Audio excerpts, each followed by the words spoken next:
क्या आपने कभी ऐसे गांव के बारे में सुना है जो रातों रात गायब हो गया, फिर कभी नहीं मिला? एक ऐसा गांव जिसे धरती निकल गई और पीछे रह गए बस किस्से और परछाइयां। ये कहानी है हरकोटा की, एक ऐसा गांव जो वक्त के साथ खो गया, या यूं कहें कि किस्से कहानियों में सिमट गया। हमारी कहानी शुरू होती है एक पुराने अखबार की कतरन से 1924 की, जिसमें हरकोटा के अचानक गायब होने की खबर छपी थी। ना कोई गांव वाला, ना कोई जानवर, ना कोई निशान, बस एक खाली मैदान जहां कभी एक जीवंत बस्ती हुआ करती थी। ये रहस्य अनसुलझा ही रहा और धीरे धीरे ये कहानियों और किस्सों का हिस्सा बन गया अब तक। मेरा नाम जैक है और मैं एक जर्नलिस्ट हूँ और मुझे ऐसी अनसुलझी घटनाओं में बहुत दिलचस्पी है। मुझे हरकोटा के किस्से के बारे में तब पता चला जब मैं भूली हुई लोक कथाओं पर रिसर्च कर रहा था। ये कहानी सच्चाई और कल्पना का एक अजीब सा मिश्रण मुझे अपनी गिरफ्त में ले चुकी थी। क्या वाकई में कोई पूरा का पूरा गांव बिना निशान छोड़े गायब हो सकता है? मैं इस रहस्य से पर्दा उठाने की ठान चुका था। मैंने एक लोकल गाइड ढूंढा, अरुण नाम का एक बुजुर्ग जो उस इलाके को अपनी हथेली की तरह जानता था। कुछ किस्से ऐसे होते हैं जिन्हें ना उजागर करना ही बेहतर होता है। अरुण, जिनकी आंखों में सदियों पुराना ज्ञान झलकता था, ने मुझे इस रहस्य की तह तक जाने से मना किया, लेकिन मेरी जिज्ञासा अब बाराज चुकी थी हर गुजरते दिन के साथ। अरुण अपनी हिचकिचाहट के बावजूद मुझे हरकोटा की आखिरी झांत लोकेशन तक ले जाने के लिए तैयार हो गया। हमारा सफर एक घने पुराने जंगल के किनारे से शुरू हुआ। हवा में गीली मिट्टी और अनजान रहस्यों की एक अजीब सी गंध थी। मेरी रीढ़ की हड्डी में एक सिहरन दौड़ गई, जैसे कोई अंदरूनी आवाज मुझे अनजान से सावधान कर रही हो। ये जंगल सब याद रखता है जो इसने देखा है, जो इसने निगला है। जैसे जैसे हम जंगल में आगे बढ़ते गए, सूरज की रोशनी घने पेड़ों के बीच से आने में संघर्ष कर रही थी, जिससे लंबी भयानक परछाइयां बन रही थीं जो हमारे इर्द गिर्द नाच रही थीं। ऐसा लग रहा था जैसे जंगल हमें अपने अंदर समेटे जा रहा है। हवा में एकदम घुटने वाली खामोशी छा गई थी। हम आगे बढ़ते रहे, अरुण के अनुभव और कुछ न कुछ खोज निकालने की उम्मीद के सहारे, ऐसा कुछ जो हरकोटा के रहस्य पर रोशनी डाल सके। दिन रात में बदलते गए और जंगल अब तक अपने राज अपने अंदर समेटे हुए था। हमारा कंपास, जो हमारा भरोसेमंद साथी था, अब मेरे हाथ में बेकार घूम रहा था। मेरे फोन का जीपीएस भी घने पेड़ों के नीचे सिग्नल खोजने में नाकाम था। अब हम यहाँ मेहमान नहीं रहे। अरुण बुदबुदाया।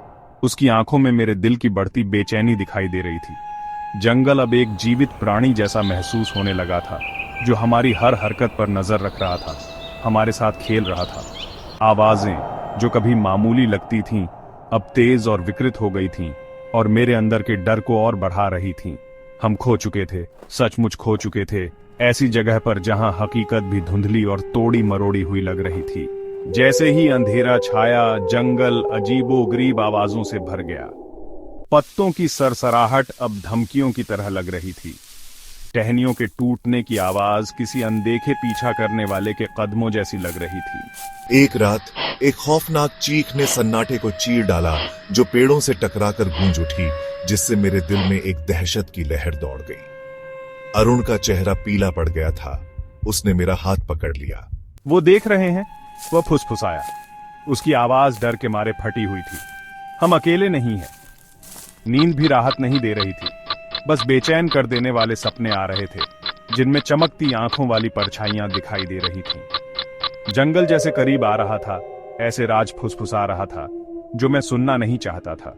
हम जंगल में भटकते हुए एक ऐसी जगह पहुंच गए जहां चारों तरफ सन्नाटा पसरा हुआ था और वहां बीच में एक मुरझाया हुआ फूल पड़ा था। लेकिन मेरी सांसें फूल को देखकर नहीं रुकी थी, बल्कि उसके नीचे पड़े पत्थर को देखकर रुकी थी। एक कब्र का पत्थर, लिखावट मिट्टी हुई लेकिन पढ़ी जा सकने वाली, में लिखा था, यहाँ हरकोटा की यादें देफन हैं। अरुण की आंखें, जो आमतौर पर ज्ञान से भरी रहती थीं, अब एक अजीब सी खाली दिख रही थीं। वो चाहते हैं कि हम यकीन कर लें कि ये कभी था ही नहीं। वह फुसफुसाया। पत्तों की सरसराहट में उसकी आवाज मुश्किल से सुनाई दे रही थी। लेकिन मुझे याद है, मैंने उन्हें देखा था। मैंने देखा था।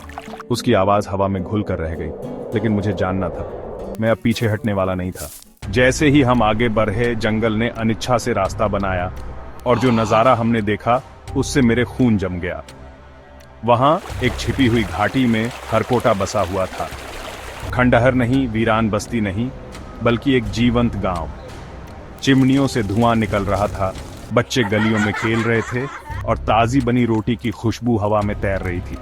ऐसा लग रहा था जैसे गांव को समय रोककर वैसे का वैसा रख दिया गया हो, जैसे बीते हुए सालों का इस पर कोई असर ही न हुआ हो, जैसे ये बाहरी दुनिया से बिल्कुल अलग हो।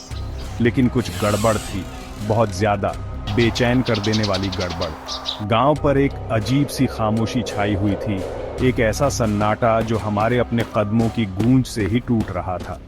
गांव वाले हालांकि देखने में जिंदा लग रहे थे, लेकिन बिल्कुल मशीनों की तरह चल रहे थे। उनकी आंखों में जान नहीं थी, बस खालीपन था। जैसे ही हमने गांव में कदम रखा, गांव वाले हमारी तरफ मुड़े। उनकी आंखें एक अजीब सी रोशनी से चमक रही थीं, एक भूखी चमक जो मुझे अंदर तक हिला गई। अरुण ने मेरा हाथ पकड़ लिया। उसकी पकड़ लोहे के सांचे की तरह मजबूत थी। भागो, वह फुसफुसाया। उसकी आवाज मुश्किल से सुनाई दे रही थी। भागो और पीछे मुड़कर मत देखना। हम भागे। पीछे से गांव वालों की भयानक चीखें गूंज रही थीं। गांव जो एक बार आमंत्रित कर रहा था, अब शिकारगाह में बदल चुका था। उसका सुंदर मुखौटा टूट चुका था और उसके पीछे का खौफनाक सच सामने आ गया था। जंगल जो कभी हमारी जेल थी, अब हमारी एकमात्र उम्मीद लग रही थी। हम तब तक भागे जब तक हमारे फेफड़े जलने नहीं लगे और हमारे पैरों ने जवाब नहीं दे दिया। हमारे पीछा करने वालों की हंसी हमारे कानों में गूंज रही थी। हम उस रात बच निकले, लेकिन हरकोटा की याद, चमकती आंखों वाले और खौफनाक मुस्कुराहट वाले उन गांव वालों की याद आज भी मेरे सपनों में आती है। वो गांव एक भयानक जाल जो अनजान लोगों के इंतजार में बैठा है, हमारी दुनिया की सतह के नीचे छिपे अंधेरे का सबूत है। सवाल अब भी वही है, क्या हरकोटा एक ऐसा गांव था जिसे कुदरत ने वापस अपने कब्जे में ले लिया, या फिर कुछ और भयानक था?